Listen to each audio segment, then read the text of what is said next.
Hello everyone, this is Serious Trivia. Welcome back to another early game playbook guide video as we're completing our Mandated Heaven Yellow Turban factions with Zhang Bao, the General of the Land. Now as the middle brother here, his difficulty kind of lands in the middle for the three brothers with the starting situation of normal given in game, and I kind of agree with that.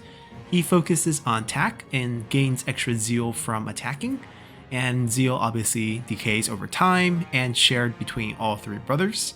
And I'm going to assume that most of you already seen the Zhang Jiao and Zhang Liang guide videos, and if not, check out the playlists below and go give those a watch, because all three brothers, because they pretty much share the same mechanic and the same reform tree and the starting situation, plays very similarly, and there is pretty much a default optimum strategy of using peasants, which are very great value in the early game for Yellow Turban units. So most of the early game will feel quite similar. The things that will separate them are unique units and mechanics in terms of assignments that will kind of deviate their playstyle going into the mid and late game. In Zhang Bao's case, he has two units, Zealots of the Way, available for all characters rank 3 or higher. They are a decent frontline spear unit, or actually glaive unit in this case. You can think of them as buffed up version of the Pearl Dragon. And I think they're pretty good, but they're not unbreakable. And since the Yellow Turban roster have quite a few unbreakable options, those might be better even if the combat stats are a little bit less, because you can guarantee that they can fight to the last man, which is not always a guarantee with Zealots of the Way. Even though they have good morale, they can still get hit with morale kind of swings, seeing neighboring units rout, and all sorts of things like that. The second unit is where things get really interesting. We have the Yao Guai Hunters, Yao Guai meaning monster, so monster hunters here, available for all characters ranked 6 or higher. Quite a high step to get these units, and their role is poison arrow suppression, but they're also snipe. So if you have them hidden, they can fire while staying hidden, and they will apply poison damage. When the game was launched, Mandated Heaven, on the first patch, these units were incredible. Their poison damage and arrow damage were all very high, and you could wipe out entire armies from snipe positions with these units. Since that patch, things have been nerfed, and they're now good support units who has the snipe ability, but much weaker and can't really wipe out whole armies. And given that they require your character to be rank 6 or higher, they're not really going to make up the bulk of your late game strategy. I think there's better premium units among the Yellow Turban shared roster to kind of go for. But if you're looking for a sneaky unit to add into your army for some fun guerrilla deployment plays, because you have them on these units by default, this would be a good go-to unit. Require quite a bit of micro in terms of where to place them, how to keep them safe. They're terrible in melee, so if you do have them discovered, they're going to get wiped out. In terms of your unique assignment, we have ability that's focused on the land because we are General of the Land. We have reduced morale for enemy armies in adjacent commanderies, and increasing fervor in these adjacent commanderies, causing them to spawn rebellion so you can take them. They will lower your current commanderies' population growth and decrease your relationship with Han Empire factions. Both of these have very minor impact for Yellow Turban factions. Sure, losing population's never a great thing, but diplomatic value here really means nothing because you're not going to have any diplomatic dealings with any Han faction or High Empire factions. And that's what make Zhang Bao's faction unique, and we can look at his traits. As a general, his traits are pretty average. There is a lot of faction-wide bonuses, so you get 4 points of public order and 5 points of satisfaction. This is in particular very nice because satisfaction on legendary difficulty is always an early game struggle, especially with Zhang Liang's faction. But for you, not such an issue. Your background bonus of General Land also gives another 6 points of public order, so you get plenty of public order as a faction. That doesn't mean much because you can't build tax collection buildings, but it's just nice to know that your land that you conquer will stay pretty happy. You get Enable Scare on your own character, making Zhang Bao a pretty good demoralizing general to charge into the enemy front. He's pretty decent. We'll take a look at his skill tree once we get into game. And speaking of getting into game, we'll be showcasing this on Legendary 40 minutes. We'll still show the map, because even though it's pretty much the same starting situation for all three brothers, it's nice to know where exactly we start, and the whole map are our enemies basically. So let's jump in here. China must be liberated.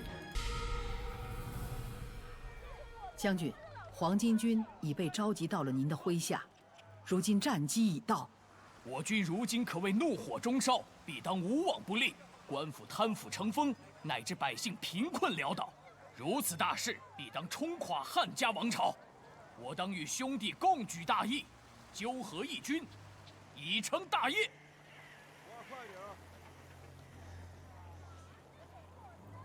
大义在您一方，但您仍需先扩充军力。汉室虽已倾颓，却仍是百足之虫，死而不僵，万万不可掉以轻心。四方诸镇，百姓无不蜂拥以赴。不久之后，我等大事将非汉家可挡。将军，这将是您唯一的机会，机不可失。为您身后的黎民百姓进军洛阳，再造太平盛世吧。 Alrighty, so that's our flyby, and we are General of the Land. You have always assisted your brothers in their healing art. That time was not misspent, as you now know the secret of the art of healing and other useful ways. With your brothers, you shall bring about a new age, an age where the people will be free from the yoke of oppression. Unite with your brothers, defeat the Han, build carefully, for enemies surround you. You have a first mission of engaging Wei Teng, who is the same general name that you have to engage for all three brothers.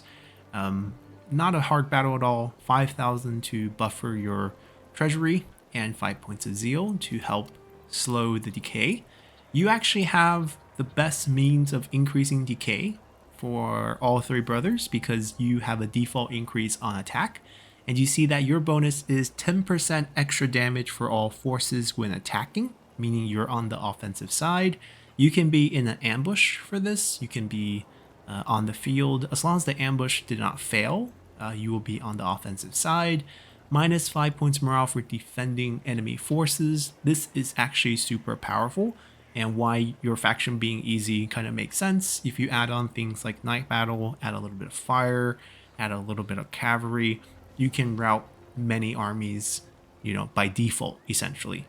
You have 25% income from industry. The income types are split between the three brother, peasantry for one of them. We'll basically go back to the guides. I might have misremembered, so I'm not going to recall them. I think Zhang Jiao has the commerce and Zhang Liang has the peasantry and we have the industry. But I could be wrong. But we definitely have the industry because it's right here. Obviously, these bonuses will decline if we start losing zeal, but we're not going to let that happen. We do suffer from a little bit of early game satisfaction issue. That is very normal. We start out landless, so we get a very cheap army setup in the beginning, but that will go away as soon as we take Anping over here, and the zeal bonus is just a repeat of that. We start out with a few items that we will not use. I think by default, our item choices are rather limited. We do have a few weapons. They're equipped on Pei Yuan Shao, who's ready of age in the beginning. A very familiar face. Guan Hai, obviously another familiar face. And we have this sword, which I think is from this. So that's not a default. So basically, Pei Yuan Shao will have his mace. We'll get another one of the starter characters. I think we get Huang Shao, if I'm not mistaken. Because I think He Yi shows up for Zhang Jiao and Gong Du shows up for... Actually, no, we get Gong Du, I believe. But we'll see that notification very soon. And starting off, we have a pretty interesting army. The best unit here would be the Yao Guai Hunters. As you can see, the damage has been nerfed to the ground. 5 base damage. Not very fast shooting speed. But once again, the unit is good because we have snipe and stock. Meaning we can take gates with this unit. Having one of them around is super useful. So I would highly advise keeping it. As you can see, the morale is terrible. The melee stat is terrible. The defense is terrible. So you have to micro these guys around, keep them hidden, and try to maximize their value for you. In terms of Zealots of the Way, they just have very well-rounded stats, good defensive stats, even some range block chance, which makes them sort of like Pearl Dragons in this regard. They have good matrix dodging arrow abilities. They also have one of my favorite skills for a regular unit in focused combat. I love this not because it's strong, but because it offers a trade-off. So essentially, the longer you stay in combat, the more melee evasion you'll gain, and you lose some armor for it. You don't have much armor to begin with, so at the end there, you're just going to be at 0% armor, and that means you take base damage as if you're taking armor piercing damage. The melee evasion will help you dodge some of that. Overall, pretty good damage. And that's pretty much it. The rest of the army, it's really nothing to go for. Let's take a look at general skill. Our armor offers nothing, like most Mandate of Heaven armor. Start out with this weapon, which is decent. I think if you're looking for a trade-off, you might look for, better stats on the weapon, plus a little faster speed, despite having a little less damage overall. I think you can go either way. Keeping it's probably good. I think the damage offer is really, really nice. We don't really need much melee evasion, in my opinion. We have good boost for our army, but most importantly, let's look at the active ability. We have a very powerful dueling ability that has high splash damage with good melee evasion reduction, Lord of the Land, and very much like our other brothers, we cannot heal. So we have Tranquility, but it doesn't offer recovery. This is very sad. We don't have any sort of, if we die, we get a bonus type ability. We're not like our other two brothers, which both have sort of a low health bonus. We are more focused on just boosting our units, winning duels, and another way to boost our units here. We also have Flaming Shot, and as a veteran general, we can actually recruit siege weapons. And given the nature of your morale debuff, I think that's a pretty good way to play the faction by utilizing siege weapon, fire weapon, arrows, suppression, night battle, if you can get it on one of your generals, to kind of create these situations where you are just going to dominate the enemy from a morale perspective. You can become unbreakable as a general. You have very good Hun skills, reach for movement, and you also have very good faction-wide boost as well as unit boost on yourself. Night battle is also available on your own tree, so that rounds him out pretty well as a general for leading combat. So that's our leader. The rest, there is not too much to talk about. They're pretty standard in terms of what they have on the tree. As a veteran, they'll have a veteran tree. Scourge of Nyan gives him a little bit of faction-wide bonus if you can get him into a faction-wide position, which tends to be a little bit late game for Yellow Turbans. And by that time, hopefully you should pick up some more valuable characters. Maybe one of your brothers would die, or maybe one of the minor factions that form Yellow Turban, Huangshao or Gongdu or He Yi, they will die, and then you can pick them up. Faction death, not the character death. And then maybe those bonuses are a lot better. Pei and Shao, very familiar character, can't pay movement range, but these bonuses are probably not as good. He does come with Wisdom River, which makes him one of the better Yellow Turban generals, since this is not available to your faction. Helps you win duels, which is something you can definitely do if you want to fight the first battle manually, so you can pick up some experience fighting him. For us, we're just going to delegate this, because I'm not interested in keeping this army. It's just not cost efficient.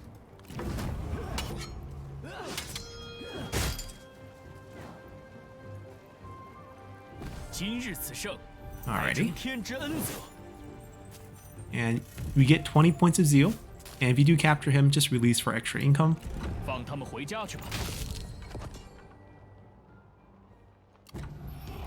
First battle's over. Second mission's to take the land, and we get a whole list of missions after that.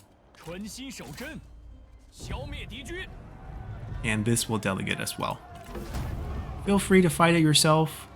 Your army obviously is much better than what they have, but even on delegate you're doing fine. And notice, as long as you're on offense, it's always 20 point of zeal instead of the standard 10 for every battle. This is a very high amount because the decay is 7 point for each brother. Therefore, it's 21 points of decay a turn. assuming your brothers do nothing, you are only losing 1 point of zeal turn as long as you do one fight. And if you can do multiple fight, you can carry the zeal situation. And obviously we have other forms of passive zeal from these missions that help us stay afloat. We'll get a list of missions to do. Picking up Taiwan will give us one accelerator item. It's not good. Pretty much all 3 brothers mission for this. It's a very average gold item. A lot of stat boost, but not a lot of special effect. So eventually you get Taiwan. Taiwan's a great place. You start out closer to the west. This is quite an easy one for you to do. Zhang Bao plunders. We have one that's missing text. This one, I was testing it out. I think this has to do with number of armies you fight. I think it's like up to 4. But essentially you get this bonus, which, as you can see, is a bit weird. Because I don't know why we would want this. We lose a lot of population, we lose a lot of replenishment to gain mustering turn bonus. This one's really weird, and since the game is not getting patched anymore, unless it's because I have mods that are not activated but installed, right? They're subscribed but not installed, not activated for this. That's messing this up. But I think if you try it out in your own game, even without mod, which I think I did once, it's still like this. And I was trying to figure out what exactly is going on. I think it's battles, but I could be wrong. Anfu is our early game opponent, and we do get Gongdu because he is General of the Land in the regular patch, so he will be joining us. Pretty decent, nothing crazy. I think He Yi and particularly Huang Shao has the best bonus of the 3. Hanfu is to our east, not very strong in the beginning. And this is the same for all 3 brothers. Take some early land, get another 5,000 to bankroll us. And let's take a look at the map now. We are very close to Taiwan, but we start out at war with Hanfu, just like how our other brothers started out at war with Lu Zhi, and Zhang Jiao starts out with the option to attack Liu Yu. So this would be naturally what we kind of, would do if we follow the story arc, but I don't think it's that important. Or rather, we can do this so quick that we can bounce back and take this. And we can do it with just our starting army. We're going to be recruiting here. And my favorite unit, the peasants, are going to fill out roster again. As for our existing unit, we'll be swapping them over to the peasants. Honestly, the peasants outperform all your early game units simply because they are expendable. Therefore, any one particular unit routing does not affect the other units.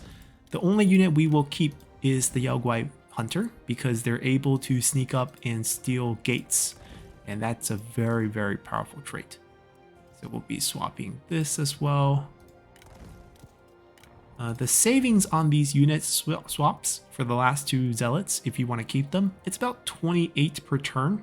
It's not a lot of money, but it's up to you to determine how efficient you want things to be. And we don't have the capital yet, so there's no good assignments to mark here. None of our brothers have completed their land, so no trade. We happen to have the middle county between the 3 brothers, so we can always get a trade deal. They can't really trade through us, or at least the chance of that I don't think is allowed because capital to capital. So I think we can always get a trade, unlike the other brothers, which is not always the case. We do start out on the sort of unit unlock tree as our free form, and unlike my recommendation for the other factions, which goes for mandatory drill into recruitment drive for the replenishment, I think we should actually rush for the siege weapon. Because as I mentioned, our leading general here, being a veteran class character, and also the fact that he has resourcefulness and reach makes him the perfect siege weapon general. And if we add siege weapon damage, fire damage, and night battle, basically these skills right here to our roster, we can wipe out pretty much most early game enemies with ease. All right, and that's really all we need to do. These units don't need to be fully replenished. You can start moving them next turn. We got our reform picked out, and we mentioned that we're going to go get our trade route done next turn. If we rank up here, driving up the tax is a great move for us because we have very good natural public water boost from our general. I think we get 10 points, 4 from our traits, and then 6 from our background. So you can raise taxes at least once without any issues at all. And if you want to push it going twice, which is minus 15, you'll be only suffering minus 5 public water in all your commanderies. And I think that's something you can definitely handle. And that's pretty much it. Your other 2 generals are going to wait to do assignments once you do capture the next area. You want to recruit more generals, so the recruitment assignment is the one you're going to be looking for. But let's end this turn. Alrighty. And I think to make your life easier, you want to just blitz down Han Fu and then also blitz down Liu Bei while they're still very weak. So we'll be walking to the edge here. We do lose a lot of the mustering bonus, but it's totally fine against what they have. Zhang He is also here. Not really going to make a difference in the battle. Let's see if we can find ourselves a trade agreement. You see that we control the trade connection, so we can determine which brother we want to trade with. Zhang Liang happens to offer less money than Zhang Jiao. Both have the same deal value, so we'll be negotiating with our older brother here. The little one can be neglected, and we will ask for 115. You always have the option to trade for items on turn 1. We just didn't showcase it. You pretty much have to use your food. You do start out with a farmland and your other items to kind of trade for ones that you might want. And we can simply continue. There is no point to upgrade this. All right, we'll ignore everyone else and we'll take this. And we're just going to delegate this.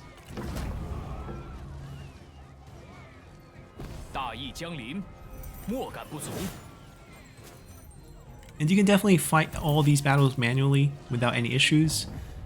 And here's really up to what you want. Like Han Fu's case, I would just execute for item.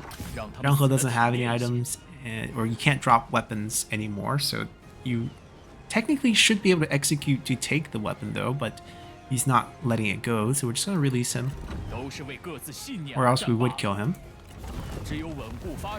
We take the land, the wife takes over, and the first thing we'll do is get rid of this so we can have a slot for the forge building, and we also want an inn building. This will keep, and we want to upgrade it to a small city so that we can get our forge and inn building in here. And they're immediately going to do attract talent. Doesn't really matter which one you use them for, both are decreasing in terms of lack of purpose. You're hoping that you rank up fast enough to get another assignment slot. Guanhai does have this really nice development planning, but I don't think we need to wait for it because ultimately we only have one assignment. And I think it's more important to get more characters than to save, let's say, 750 on the small city upgrade. So let's throw him in here, attract talent. We have too few generals. That's one of our weaknesses here. Sit inside so we can get extra 2% replenishment. No one has, flexibility on the tree, or else you have them lead. But this is fine. If you happen to have any items that could boost replenishment, that would also help. But we're fine as is, and let's continue. Alrighty, so our younger brother got dragged into the war with the Empire, but luckily we can wait till turn 8. We get to heal one more turn. They'll probably rebuild the army around here. If not, they still have the port. We'll wipe both of those out, and then we're going to be pressing down onto Liu Bei down here. And in the empty slot, this is a questionable rush here. We do have quite a bit of money, so I would say we rush this so we can get the forge up as quickly as possible. That's going to give us replenishment for our armies in magnitudes of 10%, 20% once we have it upgraded twice. So let's proceed. No Chong declare war, no problem. We're dragged in as well. Alrighty, a little bit early, turn 5. This happens with Zhang Liang's campaign as well, because we do start out a war with one of the Han factions, and it's always a possibility that allies get dragged in here. And we're going to go in. And we're going to go attack, as our armies are pretty much fully replenished at this point. And we can just row over undefended settlements. 下之于地，上参于天。 Pick them up. 百姓定会箪食湖江，夹道欢迎。 Garrison game. So this is about replenishment for the units and faction-wide bonuses. I actually don't think any of these particularly matter. I think we'll just take the own army. That's probably most helpful. Enemy morale could also be pretty good, but only in local county. So that's not as useful. And here we do have the inn. All we're missing is the forge. And while we wait for that, we can upgrade the inn. And we will move on to their final territory before coming down to fight Liu Bei here. And we're not that close to balance because we need more enlightenment points. And the only way we can get them at this point is capture settlements, of course, but characters. Characters are actually a really good source of enlightenment, which is why Zhang Bao's faction actually tier up really, really fast, whereas we're going to be a bit slow because of lack of characters, which is why I'm hoping that this assignment will yield something. Not always the case. Let's continue. Alrighty, got a free item. Time to wipe them out. And once again, we're just going to save time and delegate all these fights. 万民之声不可小觑。吾等大义必将降临此城。 And Gongdu joins the rebellion. Faction destroyed. I prefer to keep him with us rather than letting him go off and start his own faction. So now he's added into the roster at level 3. You know, if you're not familiar with him, go check out our starter guide for him. We're not going to waste too much time talking about him here. He does have a pretty average skill tree, to be honest, but Killing Ground is a very powerful one. I do highly recommend you starting out with this. Very similar to what Zhang Bao has. It's a very good dueling skill. And, I mean, they're pretty much clones of each other. They both have sort of a damage buff. They both have a dueling skill. They both have some sort of similar to Natural's, well, what is it called? Natural's ally. Very similar setup.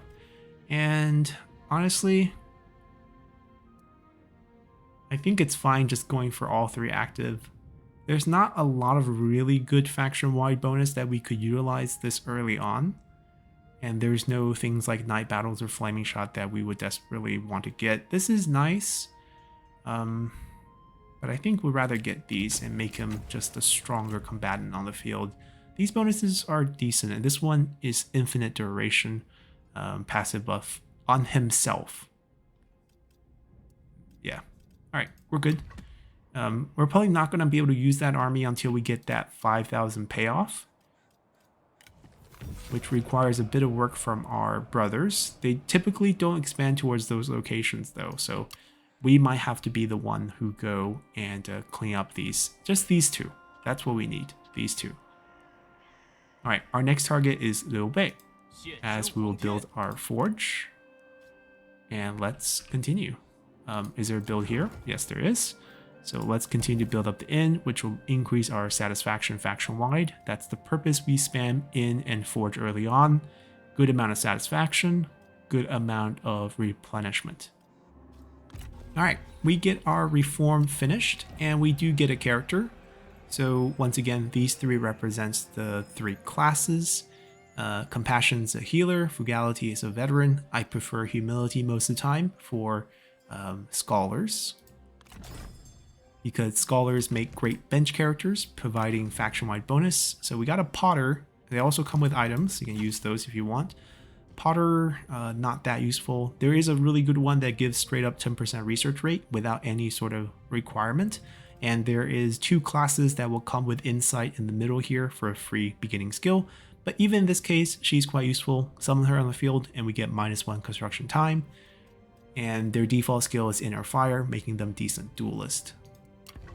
Alright, once that spawned the character, you can cancel. They will never spawn 2 characters per assigned period, so now you can kind of reset that. And back to our army. We're going to march towards Liu Bei's land. And we did pick up the siege weapons. So come over here and swap your units. They're quite pricey. You might be only getting one here. And that's fine. As long as you have a siege weapon, the battle situation shifts greatly. The enemy will be incentivized to charge at you. Now, I don't think you need to go any higher on the tree. You will need this to get Yaoguai Hunters, but remember rank 6 is also a requirement. None of the other units scream, must recruit, and this is your Zealot of the Way.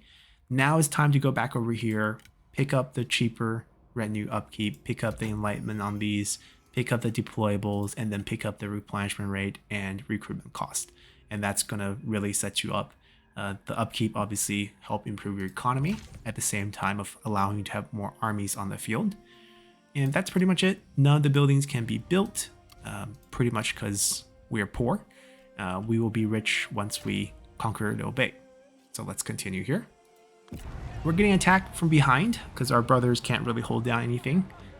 Lose the land. It's okay. It's just a farm. You can manually fight it to try to do more damage to them. There's not a lot of strong units here, but you are not going to beat them because Defender of the Empire, being an unbreakable unit, is just something you're not going to be able to overcome with what you have. So let them have it. And there's really no way you can really defend this with your economy at this state, mainly because I could summon, let's say, 3 generals there, but I can't afford an army for them at this point. And the fact that this is a farmland, there's not even really a way for us to loop. If you really want to defend this, you can summon a few generals, have them set up an encampment outside, let them attack the encampment, and then you can stall them out using the looping method, and after that, you get the win. But we'll just allow them to take it. It's fine. It doesn't hurt our economy at all. Alright, this is the most annoying part about playing as the Mandate of Heaven Yellow Turbans once we have reached the latest patch, and that's with the new and improved faction councils for the Han factions, who will repeatedly hit you with faction council. Cao Cao will hit you with schemes, and you're going to have a hard time overcoming them. It's turn 8, the war has officially started, and for us to win the Mandate War, we have to take the city of Luoyang and 50 settlements, and that will give us campaign victory essentially. So, official war, and you see the other minor Yellow Turban factions have spawned. If they get destroyed, you have a chance to recruit them here. Now, our strategy here focused entirely on wiping out Liu Bei early. And the reason why I think this is good is basically you secure a semi-safe border. It's not technically safe because you're still on the front line with the Yellow River, and enemies will keep coming at you. But you don't have to worry about Liu Bei going forward, and his generals will get stronger and stronger if they get proper units. We want the Flaming Shot on those trebuchets, and for our other units, Tranquility is pretty much a must-have because they do come with recovery. And with our money, I feel decently safe to develop this. The main reason being, and we do want the replenishment first, the main reason being that they don't have a siege weapon. So even if they come after Anping, we should have enough time to go save it. There is at least 1 turn travel time, 1 turn siege time. We should be able to wipe them out next turn, and we should be able to head back to save our city. Guanhai is going to drop to 6 points, but hopefully at that point we are going to tier up because the reform actually gives us 15 points, and by that time we have more assignments and positions for him to utilize. Let's continue here.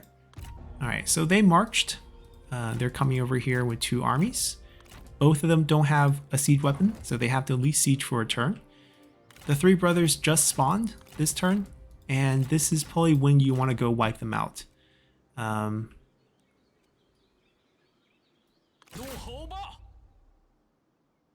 When they're at the weakest. Can I reach him? Because now he can't run away and it can drag everyone in.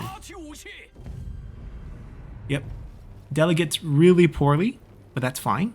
because as long as you get the win, you can fight this if you want. I actually don't recommend you guys fighting this, because what will happen as you fight the three brothers is that once you kill one, the others will become enraged and very difficult to contain, especially since you only have peasant volunteers. You could use a method where you try to wound Zhang Fei using a lot of your manpower. That way he will rout off the field. After he routs off the field, invite Guan Yu into a duel with Wisdom of the River and Zhang Bao. You can kill him. Hopefully you got him a weapon at this point. There are a couple possibilities in terms of the items you start out with and so forth, but if you don't have a good weapon, I don't recommend taking this path. The delegate is really what you want here. And the reason why we went after Liu Bei this fast is because we wanted this situation where we can wipe out the three brothers before they become a real threat. We capture Liu Bei, execute. Don't let the three brothers stay alive. Don't let them be complete. And Guan Yu's army is wiped because he escaped. So Zhang Fei's army is the only one that will be on the field. Or that can do damage at least. And Liu Bei's knocked out, executed, gone. Alright, we got a nice level up. We are injured, but don't worry. We are on friendly territory, so we'll be just fine. Of all these, I don't know, maybe just the 3% industry, and then give himself some melee attack rate, then shift into 10% research rate. Bohai is really going to be our base of operation. I think given our situation, maybe what we want to do is just cancel it. This is fine as it is. Let them siege for a turn. We'll set up from here. Liu Bei's faction is pretty much done. We just have to formally wipe them out. And if we want, summoning an army is not that pricey, assuming we don't summon Gongdu. And we can get 3 generals. Here in the city without walls means we can defend it against any army by looping. So that's a good place to hold. And if you don't want to loop, you don't have to loop, because look at the replenishment rate, 42%. Your army is going to be bouncing back before they're going to be able to threaten you here. So you're just fine. Spend your money wisely. Don't upgrade this. Try to get more generals. Switch to him because he has more lack of purpose. And go for another round of that. And we'll just continue here. Zhang Jiao wants to trade. Reject. Alright, Liu Bei is dead. That's probably the wife he got from arranged marriage. Liang Rebellion happened. Doesn't really matter for us. We are going to constantly get harassed, and that's fine. Don't worry about losing land. You don't need to overdevelop any of your towns. This is the basic setup here. That's the slightly upgraded setup with the level 2 and eventually level 3, 4, 5 available on the end with a small city build. And they're sieging us right now. We're probably going to lose this. No big deal. I'm more interested in wiping out Liu Bei's forces before they can rebuild. So how do we want to approach them? Yeah, we'll lose the harbor. It's okay. It's negative income. It's literally providing us nothing. I think we go for Zhang Fei before he gets a chance to... I mean, if we can kill him and capture him, we get his weapon. So once again, delegate.